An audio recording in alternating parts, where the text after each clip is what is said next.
Yeah, Aiden Hobbs to me. I'm actually really looking forward to see Aiden again. The Queensland distance running scene of late has just gone supernova in terms of quality, and guys like Adam Fogg, Kieran Perkins, and Aiden Hobbs, who 34 years old, so about 10 to 12 years older than some of the guys, but really mixing it with those younger guys. And he always fronts up, does Aiden, and he does a lot of good stuff to help Queensland athletics as well. So looking forward to seeing him go around tonight. Absolutely. I'm just going to look over the shoulder and see how the boys are placed. I think we're still probably a couple of minutes away. Oh, no, they're underway. So we'll shift over to that. You can stop watching us. And 40 seconds into this race or so as the boys get underway. So it'd be interesting to see here whether they're going to work together or not. Obviously, it's a greatly diminished field between COVID and injury. But Hobbs sitting on the front of Coxie and Hopper. We will try not to call this horse racing style for the next 5K and give you the order of three. We might pay some reasonably close attention, though, to the splits and give you an idea of how the boys are tracking. So we're definitely sub 15 pace at the moment. About 70 for that first lap, I reckon. 69.70. So I reckon Aiden Hobbs will look to control this race. Again, it's interesting to see how he'll go over the later stages of the race with a bit of fatigue, you would imagine, in the legs from the half. And really, it's a good opportunity for Coxie to get a very good scalp in Aiden, and it's a great chance for Hopper to mix it with a couple of guys he may not usually front up with on a start line of a championship race, but how long can he sort of maintain contact with these guys is a good question, and hopefully he can box on to a PB as well.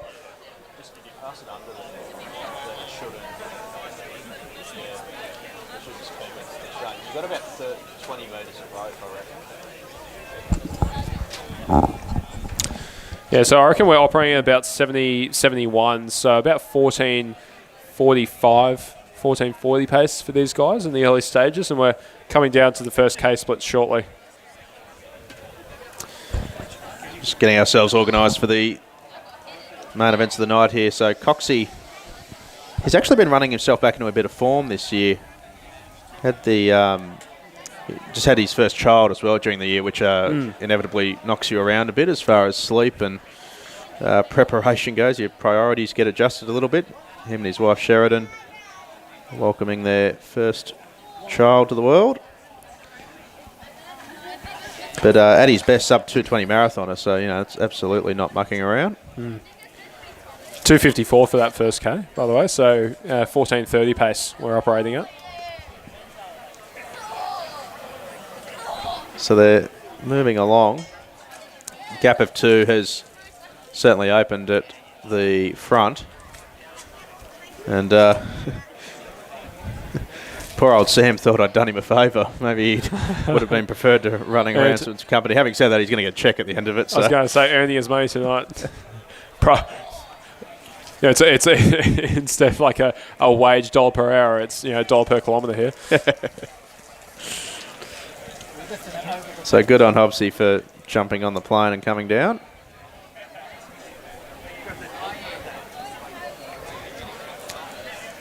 Just getting extricated from our tent here in the hope that it doesn't keep raining. You'd imagine that these two guys, though, both half marathoners, they'd be very used to running in packs of 2 for kilometres and kilometres on end, particularly in a lot of the domestic races. We saw such a deep field in Launceston last week, but that is quite rare for domestic races, particularly in Hobart, I must say, in any other year that's not 2020. So I reckon these guys would be pretty comfortable just, not having that big pack of, say, 6 or 8 that you'd usually find in a championship track race, but just, running 2x2 and sort of going along at a fairly consistent pace. Really, I would say right up their alleys.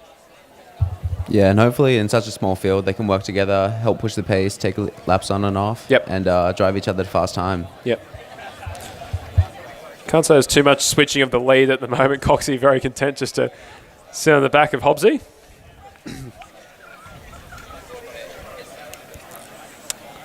So I'm just looking at the split, so it will be, 2K next time around the back straight.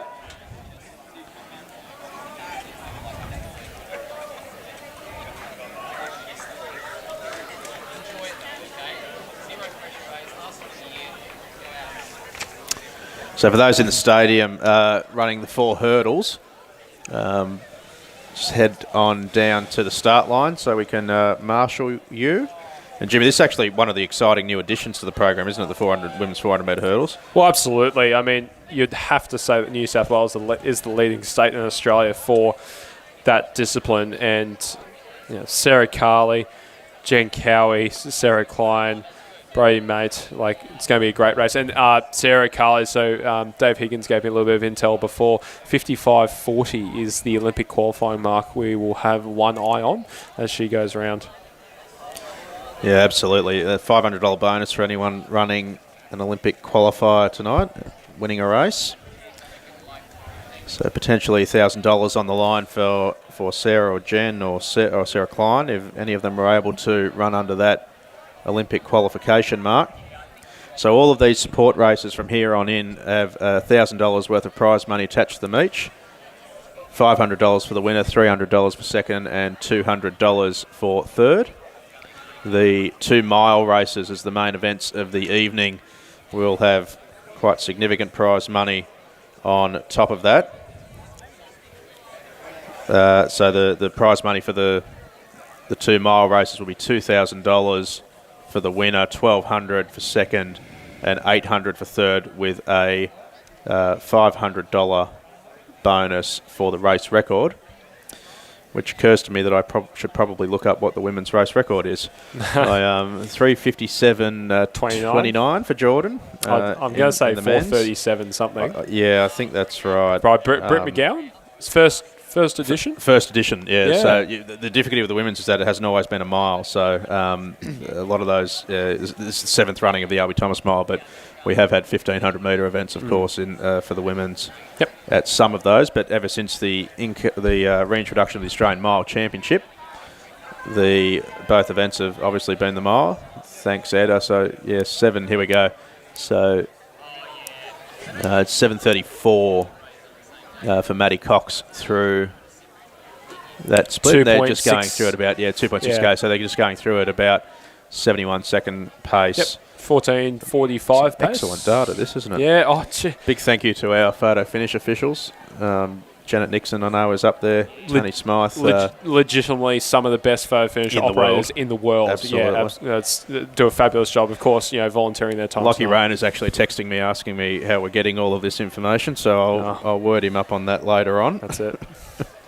It's help our Victorian friends out. Well, so there's actually a change at the front here. I mean, we obviously called the split through, but Coxie's happy to do a bit of the work on the front. I wonder whether this is coordinated with Aidan. Obviously, the dynamics of this race have changed substantially in the last 24 hours, so Coxie and Aidan may well have had a conversation around working on this together a bit. Wonder if they'll split the cash. It's probably not a bad idea. It's 5-3-2. Walk away with 400 each. Might see a dead heat, Matt. Have to pay about 500 each. We don't have it. No, we did have that challenge last year, actually. It did cost us some extra money, the dead heat. Try to be good blokes. Just for those following along, Hopper's about 130 metres off the pace at the moment. His last split was a 74. So Hopper boxing on pretty well at the moment. And actually, sorry, Matt, that was the 3K split they just went through. So 8:45 high and 8:46 for Coxie and Hops, and 9:03 3K split for Sam. So Hopper's just outside that 15-minute barrier. I don't think from memory he's gone under 15 minutes, so he'll need to close at 5:57 to do, or 5:56, sorry, to do so.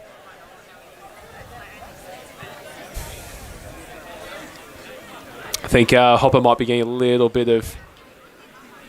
So, Johnny Guzman weighing in there. Sam Hopper to go sub-15 surely. Well, It's going to take a bit of an effort here, Johnny. A lot of solo running there as well. Yeah. So we'll keep those splits running through for everyone as well. Jeez, I tell you what, 1/100th in that split between the two guys, both 70.5. Yeah, so just rolling around it. This is good. This is like getting to Diamond League sort of stuff now. Yeah, lap splits are 200 splits. It's very, very good. I'm enjoying this. Well, being a big numbers man, which, you know, I do love my numbers and my records and my splits. We have the ability to count, mate. I'm a lawyer, so I don't have that skill set. I think Andrew Matthews may be able to take my side on that one too. Andrew's well aware of my shortcomings. So that's when you want your dad around to chime in. So 9:56 through the Delta. Jeez, we're getting technical here, aren't we? It's like watching the F1. Coxie through again. We'll get another split here. They're lapping around 70, 71, so just really holding pace strongly here. We're at 3 laps to go now, so getting towards the pointier end of this race. They'll come through the 4K split shortly.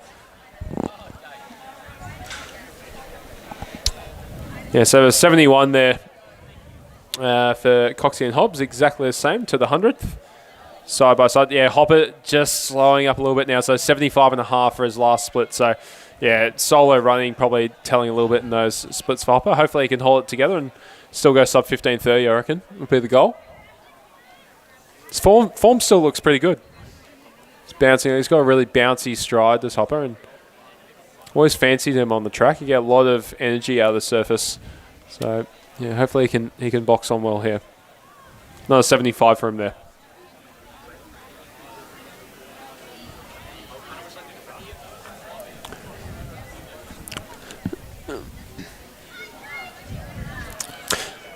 So that'll be through a K to go now, won't it? 11:08 was the last split we had, but just wondering if that's the 4K or 3 point. I think that might have been 3.8. So we may have just gone through that 4K about 11:53, I reckon. So it's still, you know, that 14 high pace. I reckon about 14:45 we'll be looking at for a finish time here. So less than 2 laps to go. 700 to go actually between Coxie and Hobbs now. How much is the half marathon going to take out of Hobbs, or is he stronger than his legs maybe telling? Maybe heart and head will win over the legs and he'll be able to kick past Coxie, but Coxie looking pretty smooth at the moment. So they're going up the back straight for what we think is the second to last time. Just maybe a gap starting to open up now. Yeah, that's the old stretching rubber band, isn't it? We'll see if Aiden can respond. But Matty Cox knows all about what 5K around the crest feels like. Been doing it for a long time. Used to do all of his training here for a long time before joining the run crew squad. Now does lots of laps of the white fence. It still runs for Bankstown. He's going to come around and pick up the bell and goes through it about 13:30 or so. So he's certainly going to run sub 15, isn't he? But let's see what he can close in. Race for the win is over, you would have to think, unless Aiden can come up with something fairly spectacular. Hopper just coming down, and he'll get the bell now. Sam Hopper from Run Crew, third in this race. He comes through about 14:09, so yeah, I reckon around about 15:20 we'll be looking for Hopper. Good run by him solo. And Coxie coming to the home straight now. Really starting to give it some in the last 120 or so. Trying to kick home as well as a marathoner can. And Matty Cox is going to come up the straight, take this out in 14:36 or so. Very good running from Matty Cox on his home track. That's good last K there. I reckon it was around about 2:46 maybe for the last K. 14:36 for Coxie. Yeah, it's a good running by Coxie. Maybe even quicker actually. And here comes Aiden Hobbs. Aiden's going to go under 15 minutes, I think, as well. Good run by the Queenslander. Comes second for in training. And good on Sam Hopper. He's all excited, getting the plaudits of some of his teammates there. Got promoted into a real good race, a couple of scratchings, and he's gone and done it the hard way. But well done, Sam Hopper. Yeah, it's a good run by Hopper. Really, really solid. Cheers from the crowd. That's the biggest cheer we've heard all night. That's fantastic. Big crowd goes up, and why wouldn't they, as Bill Laurie would say. Yeah, 14.36, 14.59, so he does go sub 15. It's another one of those you've got right. Oh, and 15.20. 14.59. And 15.20 for Sam. So. Oh, God. I wish I could be this right more often. Don't we all? Good job, Hopper. So well done. Well done, boys. So we might, I might get Ed to jump up for a moment, and we'll hand that mic over to Matty Cox. Take a seat, mate. Well, mate, the race looked a little bit different in the end from what we thought it was going to look like, but you and Aiden looked like you were happy to work together in the early part there. Before the race, we had a bit of a chat, and Aiden was going to run a bit faster than what I thought, just while I let him lead out a bit, but I felt a bit better than I thought I would, so I took a few laps, and it ended up that I think I might have got injured or something. He seemed to slow up pretty quickly, and I don't think it was because he's getting tired, so... Yeah. Well, the good news is you've got the Arthur Ashe, so here's a check for $500. The part of the support races here. So I know you've had a bit of a battle coming back to fitness. You were running some really good marathons a couple of years ago, and obviously new baby recently throws your life into a bit of chaos. So how's the journey back coming? You seem like you're running reasonably well. Well, the issues happened a year before the baby, actually. I injured myself skiing and just haven't really been able to kick that injury. So I've got an amazing baby that sleeps really well. I'd say that now, she'll turn into a terror. But yeah, I've been able to do some of the best training I have been able to put together in a while, post-baby, so that's no excuse. Yeah. She's really good. That's great. Yeah, no, Coxie, I was just going to mention in terms of the laps that Matt was talking about on the track, that how many laps do you reckon you've actually done over this track over the years? But also the Crest as a venue. Do you enjoy running here compared to other tracks in New South Wales? Well, I'm surprised they didn't charge me when they had to redo it. Since I was about 15, I've trained here twice a week, and Bankstown have been amazing to me. You know, the sports club and the athletics club have really looked after me, and Dave Chisholm, who unfortunately just passed away, was my first coach, which the club paid for and everything. So it's a great facility, amazing people. You couldn't get better volunteers. If you want to organise something, get Bankstown to do it. We regularly do. Just put together the best events. Everyone's just so willing to volunteer. It's amazing. Yeah. And you go out to the winter races, and so much depth in the club. Yep. I think I really enjoy the aspect of athletics, that everyone can compete, and it's a universal thing. It doesn't matter how old you are, how slow you are, or whatever. And I think Bankstown really embraced that mentality, and Run Crew as well, who I train with as well. They really embrace that as well. So I've been very lucky to have a club and a training group that have really supported my ideal of what athletics should be about. Fantastic. You can use that for your sizzle clip for next membership season. Yeah, I didn't even, I've only paid him for the win as well, not even for the comments. Thanks, you mate. Very kind. We'll let you go. $500 Thanks, richer for Matty Cox. Ladies and gentlemen, Matt Cox, the winner of the Inside Running Podcast Challenge 2. So I think we are not too far away from a start. So we welcome back Ed Trippus in the women's 400 metre hurdles. So I think the ladies will be lining up on the start line shortly. I'll just have a